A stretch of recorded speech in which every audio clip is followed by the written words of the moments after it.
লক্ষ্মীর ভান্ডার, রূপশ্রী প্রকল্প, কন্যাশ্রী প্রকল্প, বার্ধক্য পেনশন, বিধবা ও প্রতিবন্ধী পেনশন ইত্যাদি নানা স্কিমের মাধ্যমে পশ্চিমবঙ্গ সরকার নারী ও শিশুদের কল্যাণ নিশ্চিত করার ক্ষেত্রে অগ্রণী ভূমিকা পালন করে চলেছে।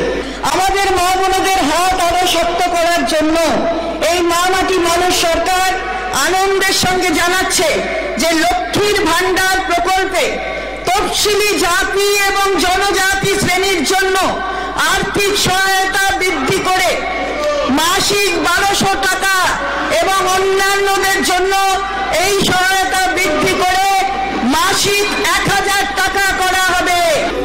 সাম্প্রতিককালে দুয়ারে সরকার ও সরাসরি মুখ্যমন্ত্রী কর্মসূচিতে লক্ষ্মীর ভান্ডারের জন্য 13 লক্ষ, বার্ধক্য পেনশনের জন্য 9 লক্ষ এবং বিধবা পেনশনের জন্য 1 লক্ষেরও বেশি অতিরিক্ত আবেদন জমা পড়েছে এবং মঞ্জুর হয়েছে। এর ফলে উপকৃত ব্যক্তিদের সামগ্রিক সংখ্যা বেড়ে লক্ষ্মীর ভান্ডারে 2,11,00,000, বার্ধক্য পেনশনে 40,59,000 এবং বিধবা পেনশনে 27,59,000-এ পৌঁছেছে। একই সঙ্গে রাজ্য সরকার শিশুদের স্বাস্থ্য, পুষ্টি, নিরাপত্তা ও শিক্ষার জন্য ঐক্যশ্রী, শিক্ষাশ্রী, মেধাশ্রী, সবুজ সাথী ইত্যাদি নানাবিধ স্কিমও চালু করেছে।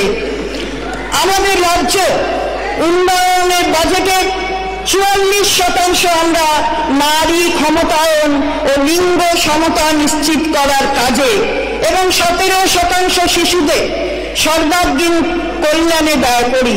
এই অঙ্গীকারের সঙ্গে সামঞ্জস্য রেখে পশ্চিমবঙ্গ সরকার 2024-25-এর বাজেটে gender and child budget statement নামে নতুন একটি বাজেট প্রকাশনা চালু করার সিদ্ধান্ত নিয়েছে।